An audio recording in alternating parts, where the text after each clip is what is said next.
It's worse in here. It's so bad.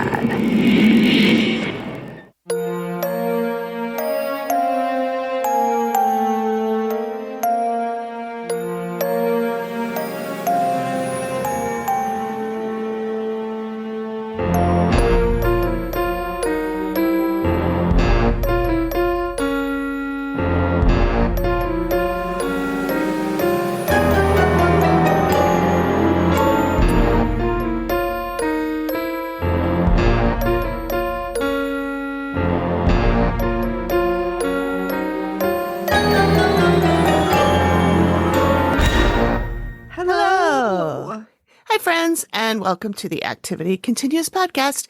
We are your hosts. This is Amy. And this is Megan. Thanks for joining us again. This week, Amy is recapping the Dead Files episode called The Obsession. It's from season 5, episode 5, and it originally aired May 30th of 2015. There are a lot of fives in this. 5, May 5/30, 2015. Yeah, because May is 5 also. Yeah. Yep. Oh, Vivian fucking Pickles. God damn it, Vivian Pickles. Well, this was chosen because Lili, our listener, recommended an episode, and I watched it earlier this week, and I was like, yeah, no. It was all about child death. And it wasn't the kind you could just ignore. Like in the background. Yeah, like, oh, a child died in 1850. It wasn't like that. It was the client had a child that died. And it basically the whole problem was that she was not dealing with it. So I was like, nah, we can't do that. We can't do that. That's too much. You couldn't just leave it out, you know? Or barely touch on it. It was kind of the point of the whole episode. So I reached out to Lili and I was like, that one's going to be too tough for us. Is there another one you would like us to do? And so she gave me another episode.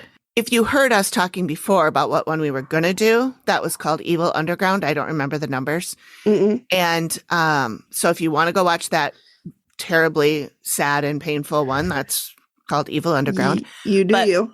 Yeah, do. I had a hard time, and I'm not even a kid person. Ooh, and you're not even a mom. Yeah, but it was. I mean, I cried. So I was like, "Oh, Megan can't handle this." No, I couldn't. so Lili was a rock star, and she pivoted like a rock star. Yep, and she gave me a new episode, and it's this one, and it's good. Nice. It's good. Yeah. Lili, on top of it. I know. So she picked another one that was from Illinois because she runs a podcast called Haunted Happy Hour, and they do stories from what they call the Quad Cities. Oh, yeah, in Iowa. Yeah. Well, I looked it up because I wasn't sure what it was. Even though I've listened to a couple of episodes, I don't know exactly what the Quad Cities means. According to the Googs, the Quad Cities is a region of cities in the U.S. states of Iowa and Illinois, Davenport and Bettenforth, and southeastern Iowa and Rock Island, Moline, and East Moline in northwestern Illinois. It's pronounced Illinois. Sorry, I apologize, all you Illinoisies. And we just lost all of our Illinois listeners. All 5. Oh, God damn it. Well, at least we still have Ireland. And we still have 5. Oh my God. Okay. Yep. We still have Ireland. Listen, if we have nothing else, we have Ireland. Right. So Haunted Happy Hour is our promo partner for this week. Nice. Yep. Good old Midwestern fun. Oh, sure. Yeah. Oh, yeah. Stick together. Yeah, we got to stick together. So is there anything else we should talk about? Oh my God. I don't think we have any milestones or anything. The last episode that we did, the interview with Lance and Jennifer, you guys, if you haven't heard that, go listen. Oh, it was a fun time. Again, they're so sweet. Yeah. And they have a lot of good 100% stories. We would be friends with them. Like if we met them, we would be friends. Yeah. I mean, hands down. Yeah. They're super cool. Lance and Jennifer are like, no, we wouldn't. They're like, yeah. No. No. They were the most annoying people that were talked to. Super annoying. We're like, oh my God, we're best friends. And they're like, we don't even know you. We don't even know you, weirdos. Oh my God. Go to the school. Oh, but anyway, so yeah, go listen to that, friends, if you haven't already. It's really interesting. It's a really good one. I would love to have them on again. I know they have a billion more stories. So, did I tell you I lost my wedding rings? No. Oh my God. Found them. Good. So I think what happened is Mr. Little Man got a hold of them. And I was tearing my room apart. John was tearing my room apart. And I happened to just look under the bed one last time and I saw the band that I got.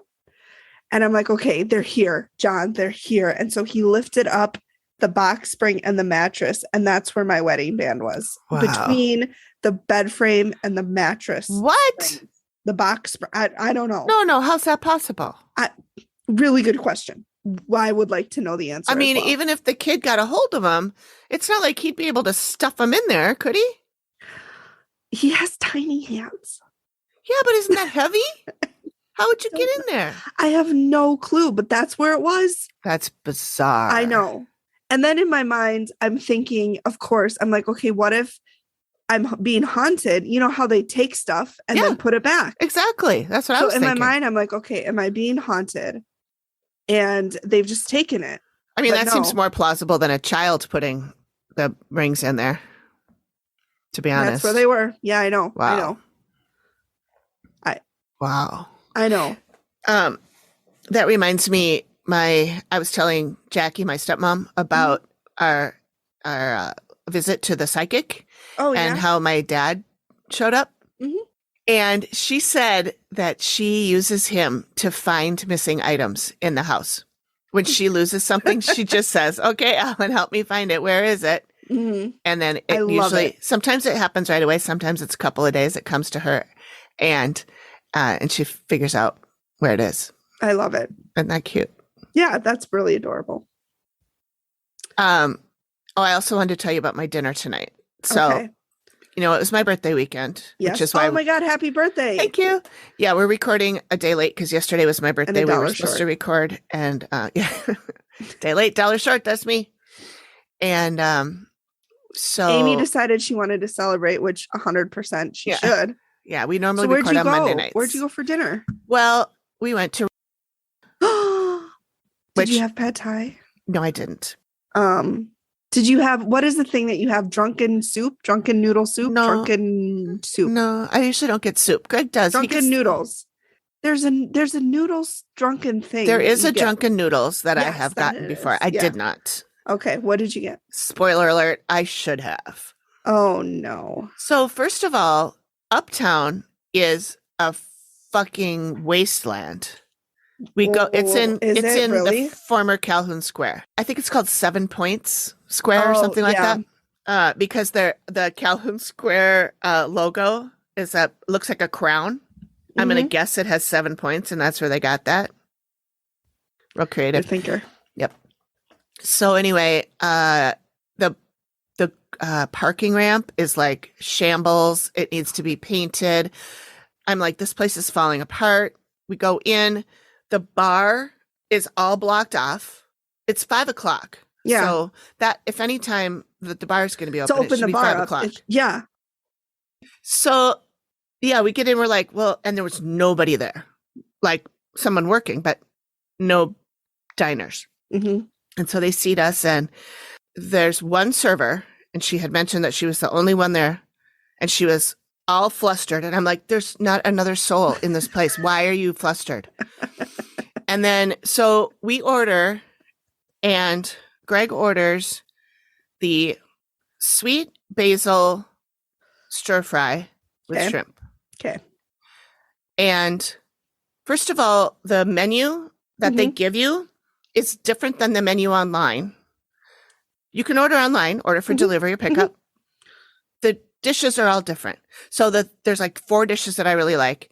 The one I really wanted wasn't on there, but I ordered the one that I thought was the same one that they just had a different name. It wasn't. And Greg orders this, which is usually called pad prick harappa or something like that. Yeah. Pad prick harappa.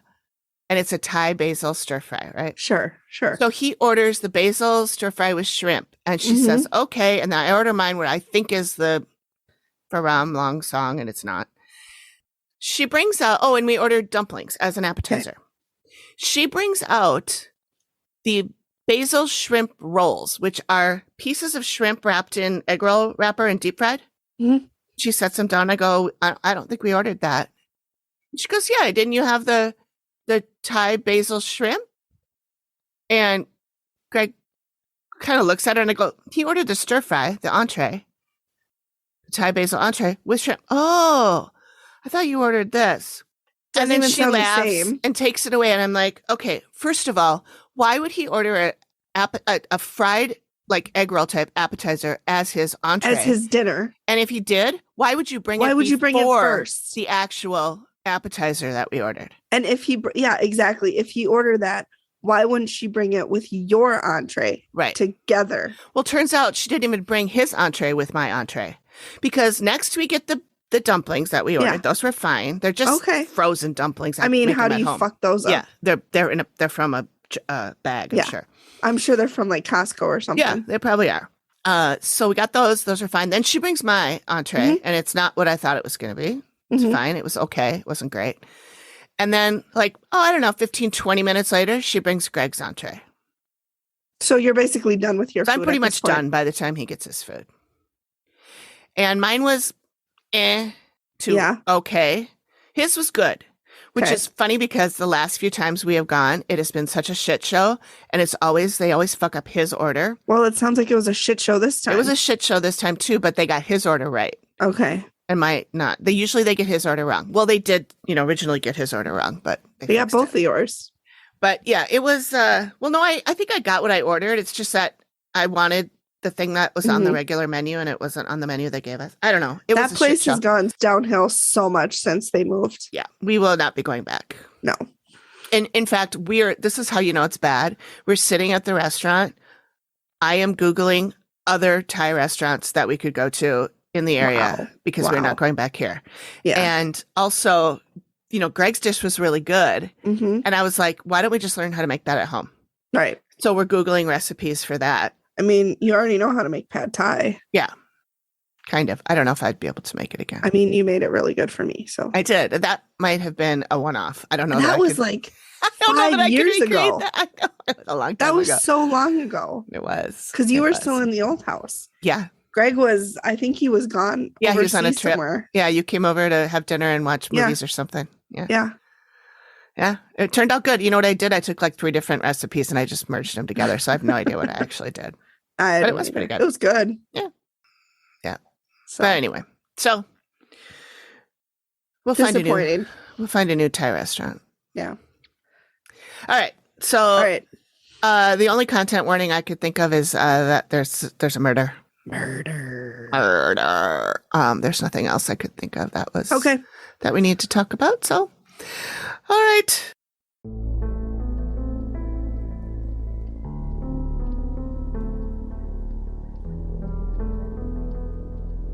Sometimes, those with a strong attachment to a specific place during their lifetime choose to stick around, reliving moments or specific events that took place there. It all comes back to the history that was left behind. That history leaves an impression. This is the Haunted Happy Hour podcast, a show dedicated to uncorking chilling conversations about the paranormal. We're your hosts, Lili and Vanessa. We dig through the history of locations to get an understanding of why certain places are considered to be haunted, what happened there, and why. We seek to understand the reasons for encountering some sort of paranormal manifestations in certain locations while sharing our own experiences. Took some shots, everything was great. But then when I looked the second time, I was already down to 7%. I had like 50 some. Oh my gosh. Join us in our haunted lounge as we share stories about the history, hauntings, and lore throughout our hometowns across the Midwest and beyond.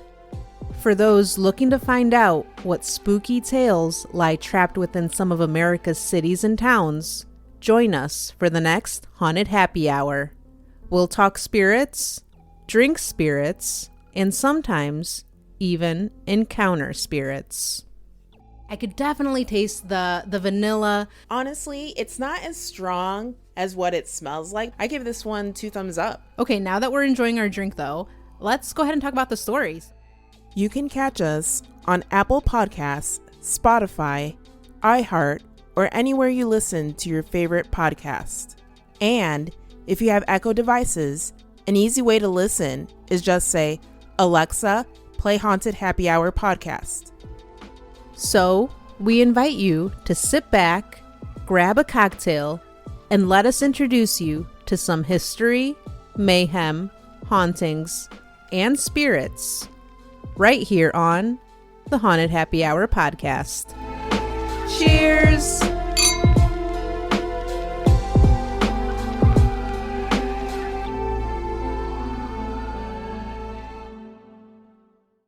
So, again, this is called The Obsessed. It is season 5, episode 5. Original air date May 30th, 2015. Listener suggestion. 5/30, 2015. If only it had been May 5th, that would have been just icing on the cake. Oh my God, that would have been amazing. Someone dropped the ball there. Oh yeah, come on. Dropped the ball. Somebody at the Travel Channel. Yeah. So this one takes place in Oregon, Illinois. I don't know if they say Oregon like they do in the state of Oregon. Right. But Oregon, Illinois. The client is Mike. He is the former mayor of Oregon, Illinois, and current owner of the Roadhouse, which is a bar. And that reminds me of restaurant. Roadhouse. I know. I put in my notes, I wonder if Patrick Swayze shows up. He should. I know. Aww. As a ghost, of course. Obviously. Yeah. I mean. Yeah. So this is about 100 miles from Chicago. So Mike says that his experiences are, he believes that this bar is haunted by a woman who was the victim of an unsolved murder. Yes. He hears noises, has things flying around, sees shadow figures, people are being touched, and he's losing customers. Okay. So we first see Amy. For her first thought is that she says she feels like she got the wind knocked out of her. And she says, there's no hope here. Bleak, Amy. Yeah, she's coming right out the gate. So then Mike meets with Steve and Mike says that he bought the place in 1993 and he restored it. He showed a picture of what it looked like before and it was really ramshackle. It was just falling down. So he also says, was he compelled to do it? Well, I think so. I mean, we'll get there, but yeah. Okay. He moved into it full time just a few years ago. Okay. We'll find out. And it was why. A bar? It's a bar and a restaurant. Okay. Bar, restaurant, and it's got it's a pretty good sized building, like with several different rooms. Sure. So he tells Steve that there was a double murder near here in 1948. And he thinks that one of the victims is haunting the place. And so he has made it his mission in life to solve the murder. Why do these people make it their missions? And you might ask, is he a cop? No. So he has spent over $150,000 of his own money on this mission. And as a result, he lost his home, which is why he lives in the bar now. My God. I assume he's not married. I do not believe he's married. We did not meet a wife or a partner at all. He actually even had her body exhumed. Holy shit. Yeah, he's into this. He's all in. So how does he even do that? Well, he was the mayor, so I think he has some connections, That's my guess. But I have to assume that none of this person's family is still alive to Yes, they are. And they let him exhume her? Mm-hmm. Okay. Sorry, I'm getting way ahead of us. Yeah, no, that's okay. So Steve basically asks, what the fuck? And he says that her spirit needs closure and so does her family. So exhuming her is a way to get closure? Well, he wants to find out to see if he can figure out the murder based on the body, another autopsy. So okay. I'm sorry. I'm going to stop because every sentence out of your mouth, I have more and more questions. I know. I don't know where this story is going. Okay. Well, I wasn't sure either. But so this is the murder of Mary Jane Reed, and we'll find out more about her in a little bit. So Steve and Mike go into a room that looks like a theater, sort of. It's got rows of like velvet seats, like a movie theater seats, you know. Yeah. And he tells Steve that he saw a full body apparition of a woman in this room. Then we go to Amy, and she sees a woman in her 20s. She said she's really nasty and can physically harm living people. And Amy actually calls her wicked. Ooh. Amy says she doesn't like being here. The living would see a dark presence in the doorway, but that you can't see through. So not like our shadow. Yeah. She says there are things here, and she's still trying to figure out what they are. And she and Matt go into this theater type room, and she says, It's worse in here. It's so bad. And she says it's super dangerous, and she just can't find the words. She said it's hard to focus on anything. And Matt asks, Do you know where they came from? Well, like hell, you know? They're from hell. Oh, super. Okay. NBD. No big deal. Yeah, no big deal. No big deal. Just hell. Yep, that's it. Now, Steve is interviewing the employees, and every one of them is kind of odd. Like, they seem like they want to talk to him, but when he asks them questions, they can't really answer, and they're like, well, I don't know. I mean, kind of, like, they're real kind of waffly. Wishy-washy. Yeah. And he thinks that maybe they like cut to him, and he's like, this is starting to piss me off. And with over 20 years in law enforcement, I know when I'm not getting a clear answer. Finally, I had enough. It's a little frustrating, I gotta be honest with you. Sounds like something that you guys discussed ahead of time, how you were gonna answer things. And the woman just kind of sits there like blinking at him. Oh, so yes, they are lying. And I was like, okay, this is fucking weird. You don't fuck with Steve. Yeah, don't fuck with Steve. He thinks they are all hiding something, and he is not having it. No. So now we cut to Amy, and she says she feels like her mind is being erased by these things. She said that's what they do to people. She doesn't want to call them demons. She doesn't think that they are. But she hears them say, we are legion, which is a demon thing. Yeah, like a legion of demons. Yeah. And what do you call a group of demons? A legion. A legion. Do you know what you call a group of ferrets? No. A business. Oh, oh, cute. I love it. Okay, sorry. Anyways. Okay, that's okay. So we've got a business of ferrets and a legion of demons. A legion of demons, yep. Oh my God, that's the name of the episode right there. Legion of Demons? Yeah. Love it. Okay, anyway. So she senses there are dead people here who want to talk to her, but these things won't let them. Now we're to Steve. He's interviewing another employee. Her name's Marge, and I love her. Marge. She has earring hoops, size of softballs. They're like, her earrings are like this. And then her hair, good 6 inches closer to God. She sees shadow figures. She feels something has followed her home. No. Yeah. She tells the story about how she was laying in bed and hands were crawling and scratching up on the bedspread from the bottom of the bed toward her. And at one point, they just grabbed the covers and yanked them and threw them off. Excuse me. I know. It sounds like something out of a movie, doesn't it? Yeah, it does. It's hard for me to imagine that actually happening in real life. I would shit the bed. Right? Shit it. Just a big old pile of food right in the middle of the bed. And then the demons would be like, oh my God, you're smelly. And they'd leave. Hey, it might Wait work. a second. I think you might be onto something. If exorcisms don't work, Yeah. have we Just tried shit the bed. diarrhea? Have we tried it? Just throwing it out there, literally. Literally. Oh, dear. Maybe these monkeys flinging poop are onto something. Oh, my gosh, maybe. Okay.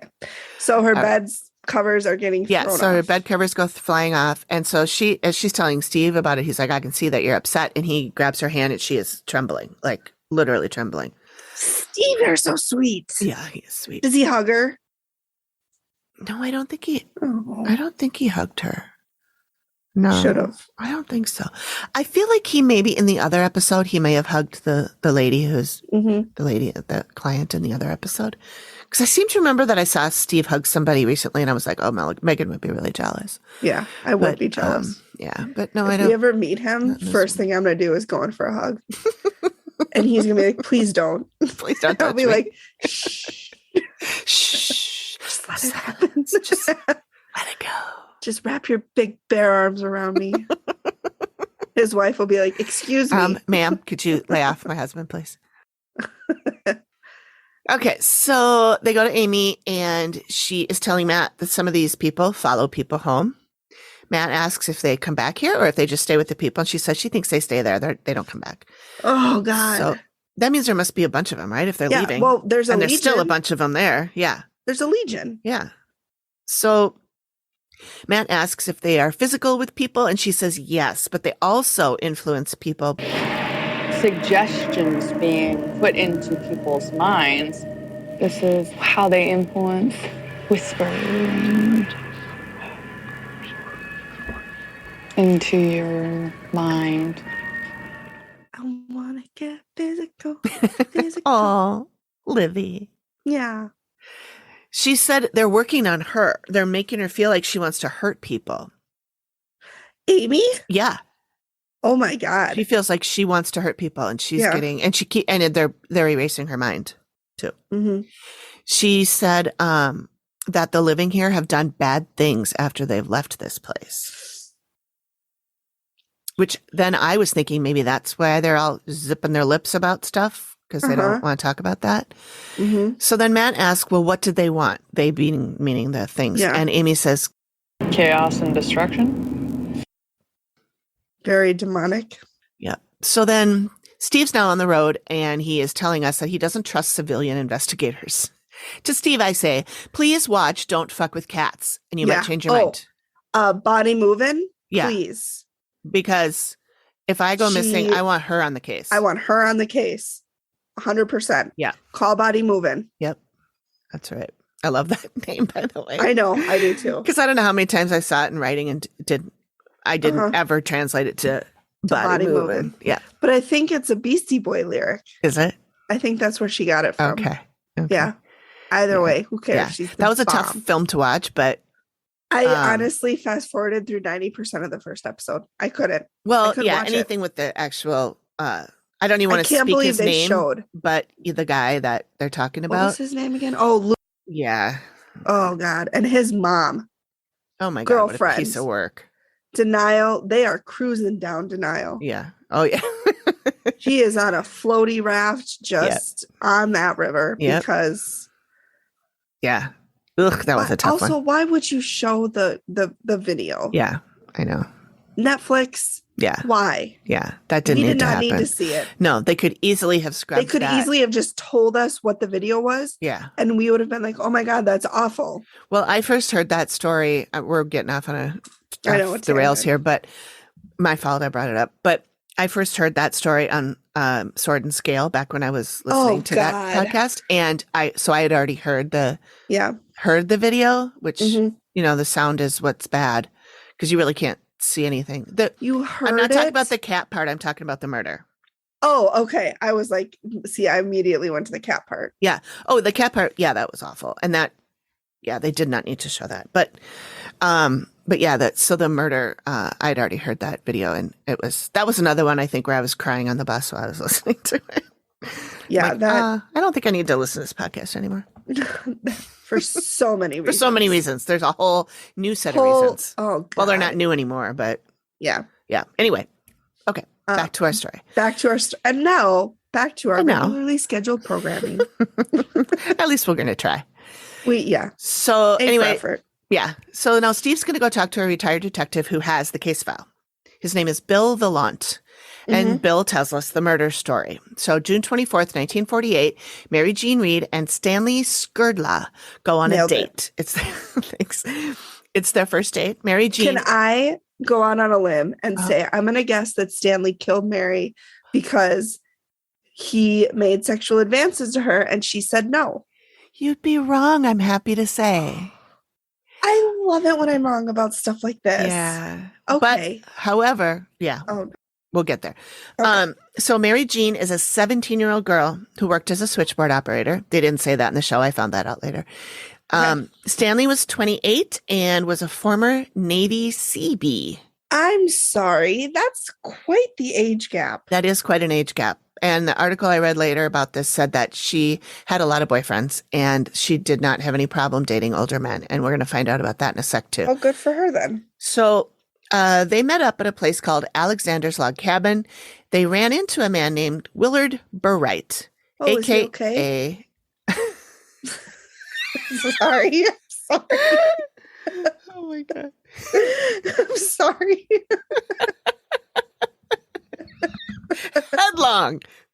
Headlong, they ran into him.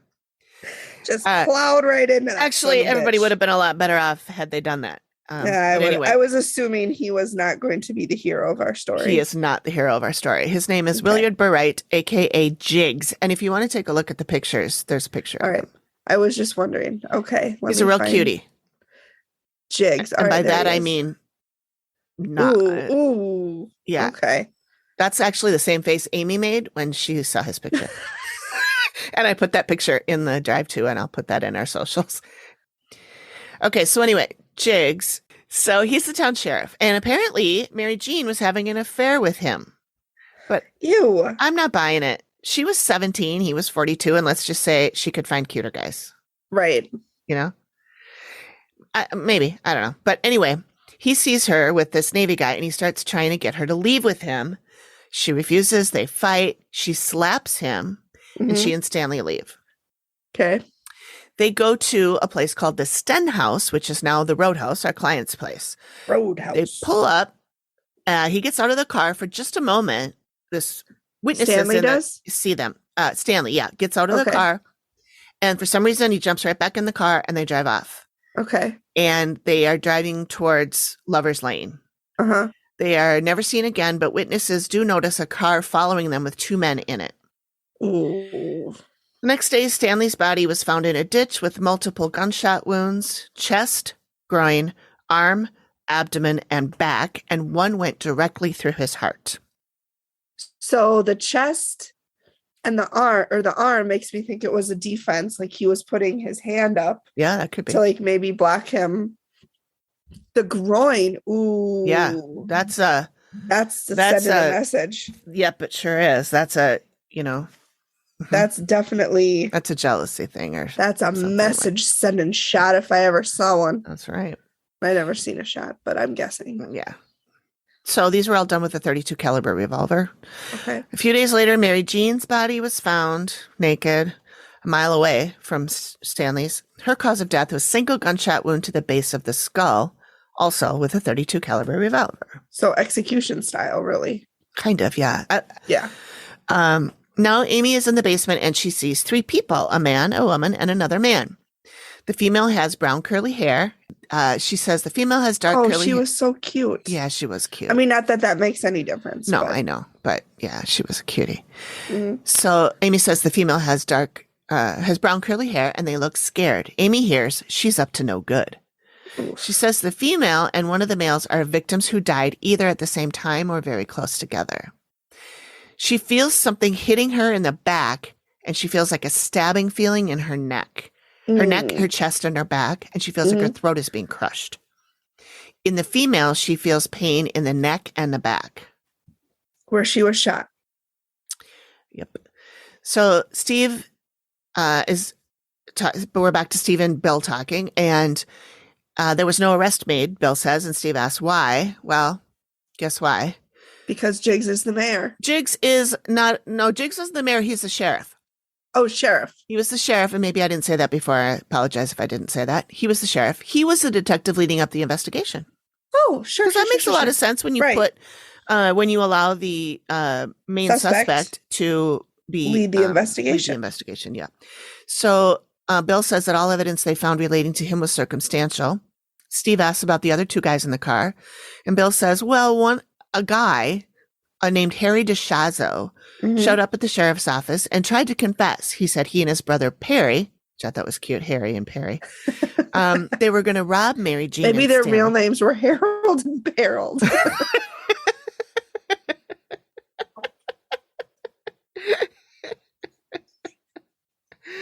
Oh, yep. I'm sorry.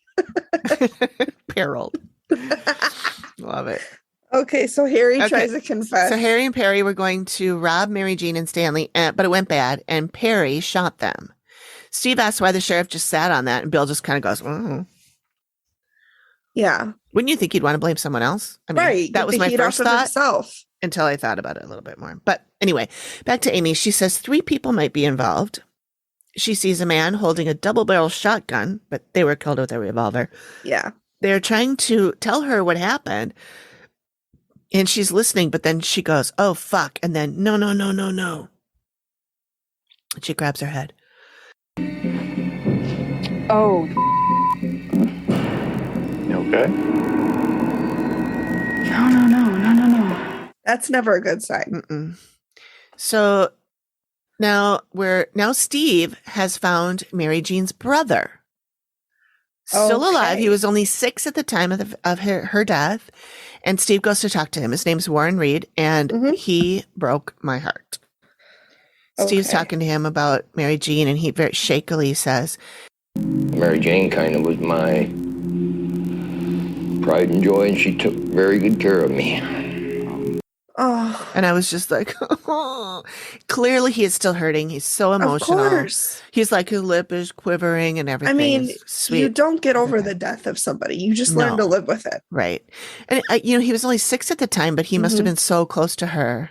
Yeah. That.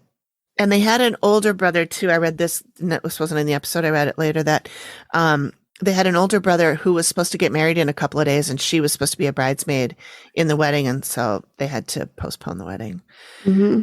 So anyway, he believes it was Jiggs, the sheriff. He says that Jiggs used to drive over to the house and just sit outside in his car and stare at the house. Super. Yeah. He said Jiggs was obsessed with her and really jealous. He would get really upset if he saw her with another guy. He doesn't say that they were dating or that they were having any kind of affair, just that Jiggs was obsessed with her. I mean, how would he have known? He probably wouldn't know that. But I would think that the family would have talked about it later. You know, maybe. Oh, true. Good point. However many years. But anyway, so Warren remembers when 2 detectives came to the house and told his mom that she had been murdered. They were standing at the door. He was holding her hand. Her knees buckled and she almost fell. One of the cops grabbed her. She ended up going to a state hospital for some time, mental hospital. And when she got out, she wasn't herself at all. And I'm wondering if she was just pumped full of drugs. She probably was.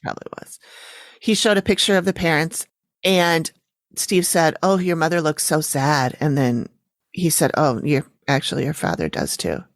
And they look so sad. Well, yeah. I mean, how do you come back from that? Yeah. I can't imagine. Yeah. I mean, this is, another child death, but she was 17. She wasn't a baby. But anyway, when his mother was dying, she asked Warren to find out who killed her daughter, and he promised he would try. Mm-hmm. So he is actually okay with Mike doing all this because he wants it to happen too. He wants answers. Yeah, and I think that's part of what Mike was all about. He was like, her poor brother needs some closure and stuff. So Amy says the dead here aren't allowed to speak, and really the living aren't either, which is why the employees were so evasive. And she says these evil things, she actually called them fuckers, are trying to maintain control and keeping everybody here. And she says they're going to make it bad for them. So now we go to the sketch. She says she's going to sketch the woman in the basement who was murdered. I wish that she had drawn all 3 of them. Yeah. Or drawn like what she saw, because she said she saw them all sitting there hunched down together. I wish she had drawn a scene. Maybe she did, and it just didn't make it to the end. But so now we're at the reveal. At the reveal are Mike and Marge with the big hair and the big earrings. Marge, 6 inches to God. Yep. So after Lance and Jennifer talked about the reveal and how they weren't allowed to talk to Amy, so that's not to distract her, I was closely watching, and you could see when Steve introduced, you could see Amy just sizing them up and like looking at them. And I mean, I've noticed that before, but I didn't realize, I thought she was just looking at like their auras or something. Yeah. But I was thinking maybe she's looking at, they have dead loved ones around them, like they did with Jennifer. So Amy first talks about the basement and how the 3 people were hunched down, the woman and 2 men. She told him that the woman and the man died very close together. They cut to Steve, And he just chuckles under his breath and shakes his head like, here she goes again. Here she goes. Nailed it. Here she goes again on her own. All right. So Steve says that he has an idea who these are. And he shows a picture of Mary Jane and Stanley. Yep. And when Steve asks if Mary Jane is who she saw, she says, well, I had a sketch drawn.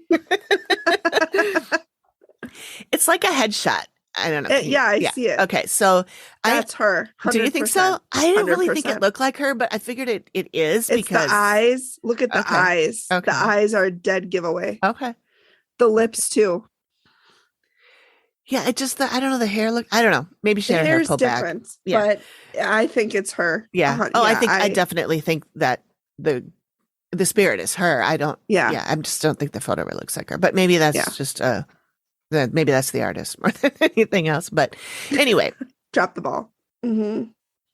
So, is that the only sketch she had done? Yeah, there was only the one sketch. Mm-hmm. So she says again, like she did to us with the women, with the woman, she gets neck pain. With the man, she gets back pain. Mm-hmm. She feels him falling and hitting his face on gravel. Ooh. So he wasn't killed in the house. She said he was killed outside somewhere. Steve asks if she knows who killed them, and she said the female indicated that it was two males. Okay. So Steve Harold tells and Harold. Harold and Harold. So Steve tells the story of Jiggs and shows her the photo of him, and Amy says, "Oh." And then when Steve says that he was rumored to be having an affair with Mary Jean, that's what Amy's face. Huh? Same Amy. I know. I'm like, I just even wrote in my notes. I'm like, same Amy. Steve says the results of the recent autopsy say she was likely decapitated. And Amy says, oh my God. Questions with that. The neck thing. But then would have been in the news? 100% that would, if they had found a woman's body decapitated, that would have been in the news. Don't you think there's somebody in charge who could have suppressed that? Oh, fuck, you're right. Yeah. Listen, when you're right, you're right. Yeah. So Steve, so Steve thinks the murder is Perry of Harry and Perry, or Harold and Harold. And Amy says what we're all thinking. Is it possible that this was orchestrated by him? And she points to Jiggs. Yeah. And she says, cops know what they're doing. But she did say she's puzzled why she would hear someone say she's up to no good, though. Well, because in that time, if she was dating many guys, she's a slut. Well, and what if what she was hearing is Jiggs saying that? Yeah. You know? Also, I don't believe women, and we don't believe women who date many men are sluts. Right. That's what the time says. You do whatever you want. Yeah, be free, man. Yeah, so she talks about the things showing themselves as shadows. She said people lose control over themselves and it affects their memories and can erase minds. Steve then lose control. Oh, I don't want to suppress your song. You go right ahead. I know. Listen, everything for me is a song. Yeah. So Steve then tells her about how the employees were so evasive and he thought they were lying. And Amy says, you thought they were trying to manipulate you, right? And Steve says, yeah. And she says, wouldn't a cop want to make another cop think that if they were trying to throw you off the trail? Damn. I know. I was like, hey, I actually got chills. I'm like, oh my God. Oh my God, Amy. You were so right. And Steve went, yeah. Oh my God. So she moves on to say that the entities are telling her that some of the people can follow people home. These are not the things that are going home with people. Thank God. Thank God. I know. But whoever is going home with people can cause huge problems and people could become possessed. The P word. So then Marge tells Amy about the time in bed when the covers were pulled off of her. But this time she says it happened while she was waking from a dream. She didn't mention that before, or she did. It was cut.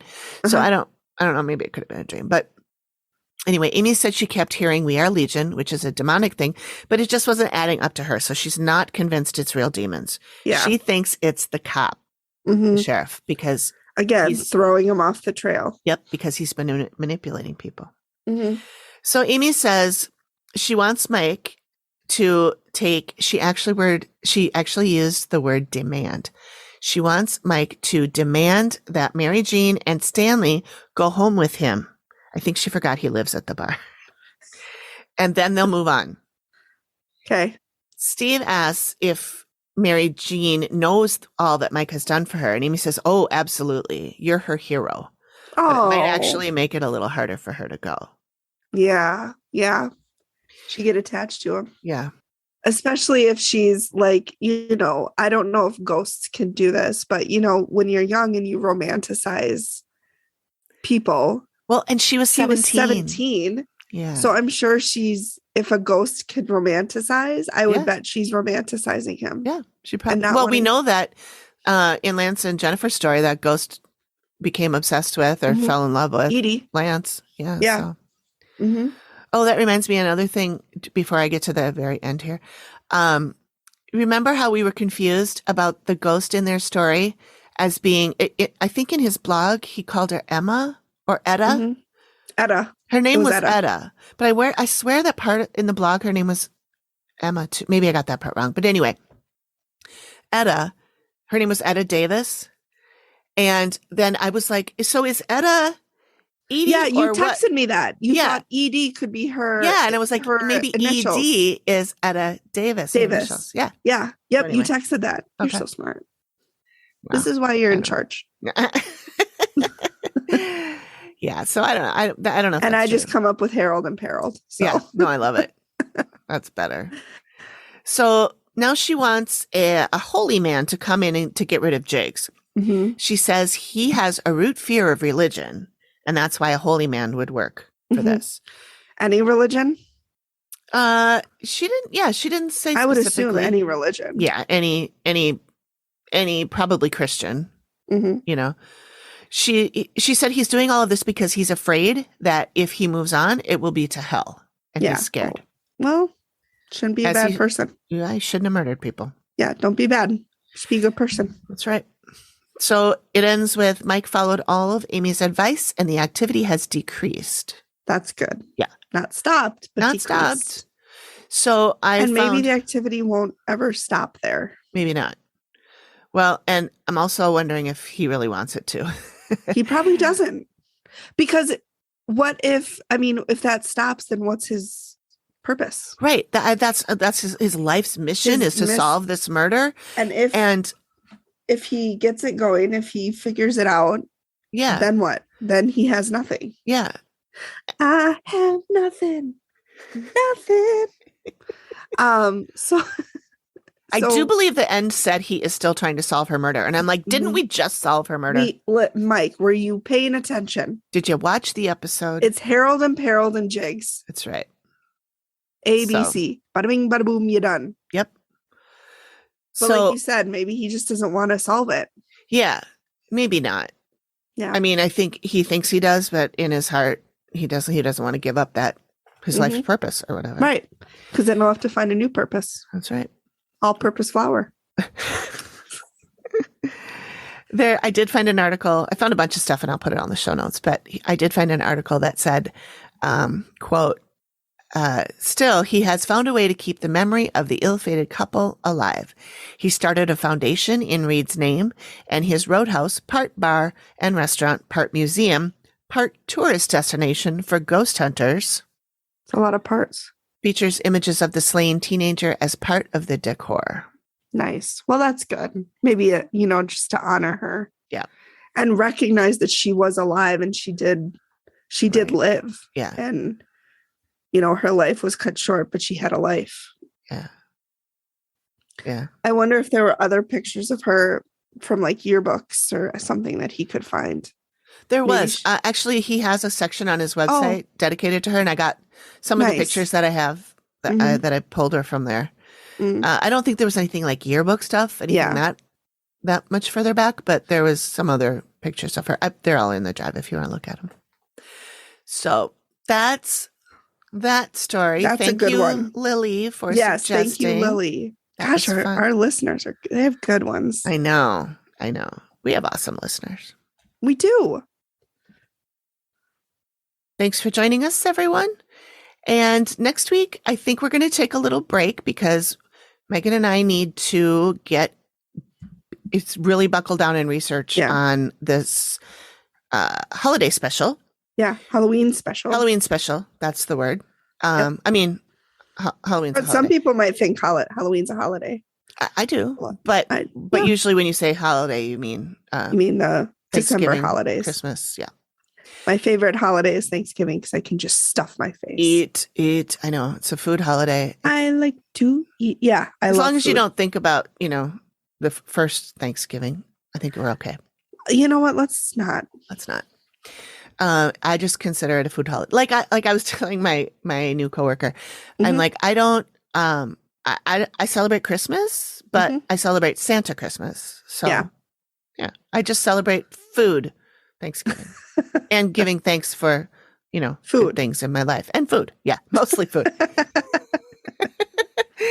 Anyway, what are we thankful for? I'm thankful for mashed potatoes and gravy. Oh my God, star all of the gravy. Table. All the gravy. Yep. Everybody just give me the gravy. Just give me the mashed potatoes and gravy, and that's what I'm going to eat. Yep. I'm like Gollum with the ring, except I'm with the gravy. My precious. My precious. And why shouldn't I have the mashed potatoes? Exactly. I've earned them. I rode the treadmill. I'm on the elliptical. While you're eating the mashed potatoes. Yeah, exactly. That is working out smarter, not harder. Exactly. Kill two birds, one stone. Bingo. Anyway, so we might be silent next week, and then we're just going to really buckle down and get some research done and get the episode written, recorded, in the can. And then we'll probably do one more episode that Megan will cover. Mm-hmm. And you're thinking episode 13 or season 13, episode 5. Okay. And that was a random generated episode and season. Sweet. Okay. And then after that, we'll probably do one more epised. Mm-hmm. Do something fun together, maybe an interview, maybe we're not sure yet. We're again, like we said last week, flying by the seat of our pants. That's how we roll. How we roll. Or fly. I mean, like when we were at the psychic and she was saying that, that I'm a planner and I need to get out of my rut and all our routine and all this. I'm like, yeah, I'm a planner. I plan everything out. And then when it comes time to do it, I go, I don't want to do that. Let's do something completely different. Which is what I did last night. When and Megan so graciously said, "That's fine. We can record tomorrow." It's great because I actually went to bed right after I put my son to bed because it was just a long weekend. We went to the family reunion and we just all needed to catch up on sleep. So yeah. It turns out I totally could have recorded last night. We went out. We had a couple drinks. We had dinner. I got home by 8:00. I was totally fine. So I could have recorded, but it's okay. It's okay. It was your birthday. You needed to just celebrate and relax. That's right. I did. And do you. And you did. Yep, I did. Fell asleep watching TV. I did. Perfect. Yep. Okay. So. All right. We'll sign off for this week and we will see y'all in maybe a couple of weeks. We might release a little how do you do little smattering. Yeah. Yeah. Just so you don't miss us too much. We don't want you to miss us too much. We don't want you to forget about us. Oh God, no. No. God, no. Okay. Although, how could you forget about us? Come on. All right. Well, thanks for listening, everybody. Yep. Bye, guys. Bye.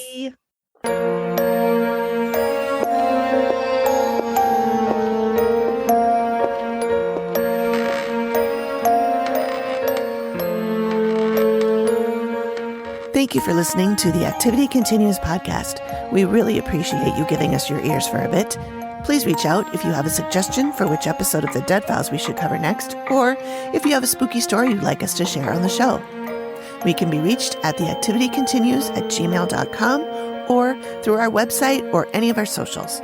Links are all in the description of the show. Please feel free to drop us a note and say hi. And join us next time when The Activity Continues. The Activity Continues is produced by me, Amy, at Collected Sounds Media and is part of the independent Collected Sounds Podcast Network. We are also proud members of the Boo Pod network of super cool podcasts. Nailed it.